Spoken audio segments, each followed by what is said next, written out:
All right, let's dive into a really fascinating puzzle in the tech world. Why is it that so many products, even from these huge, brilliant companies, just feel kind of broken? Well, the answer is pretty surprising because the real product experts, they're often hiding in plain sight. And today, we're going to find them. You've been there, right? I know I have. You're trying to use some piece of software, something that's supposed to make your life easier, and it's just clunky, it's confusing, things are just weirdly broken. And you're sitting there thinking, how on earth did this get the green light? You see, to stop exactly that from happening, the tech world has this core practice. It's a really simple idea that, on paper, should guarantee products actually work for real people before they ever get to you. It's called dogfooding. Yep, dogfooding. The idea is simple. If you make dog food, you should be willing to eat it yourself. In tech, that means if you build a product, you and your entire company should be using it every single day. It's meant to be the ultimate reality check, right? It forces the people building the thing to walk in their user's shoes and feel all the little frustrations firsthand. And here's the heart of the mystery. If all these companies are eating their own dog food, why do we still get so many products that feel like they were designed by aliens who have, maybe read about humans in a book but never actually met one? Something is clearly getting lost in translation. So where does it all break down? Well, a lot of the time, it starts with the product managers, the PMs. Now, they're the ones guiding the vision, but their day-to-day reality kind of gets in the way.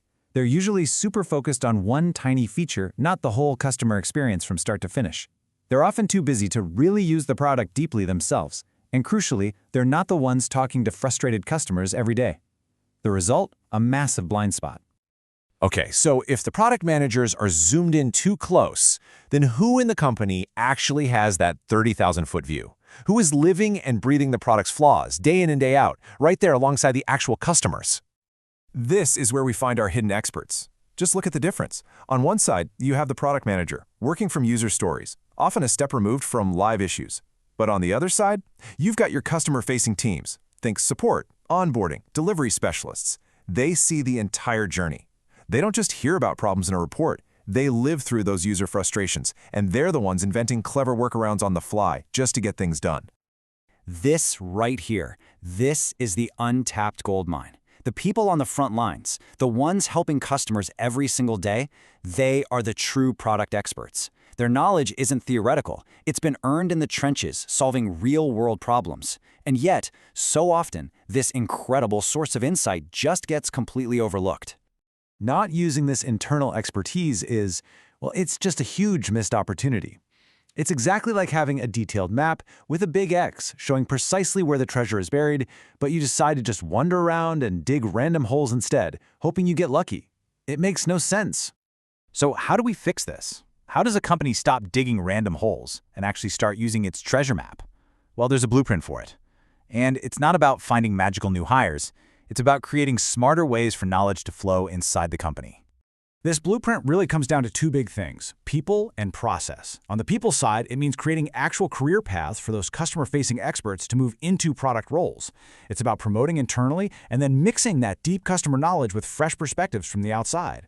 And for the process, it's about shipping smaller updates way more often so you get feedback faster. And finally, it's about keeping your best people, letting successful teams stick together longer so they can build that deep, irreplaceable expertise. So, what's the big takeaway here? It's that great products aren't just born from a lightning strike idea. They're built on brilliant systems for channeling knowledge. The real magic happens when you connect the people who feel the pain directly to the people who can actually fix it. And that really leaves us with one final thought. Think about your own workplace or any team you're a part of. Who are the people on the front lines? Who holds that treasure map of practical, hard-won knowledge? And just imagine, what could you build if you really started listening to them?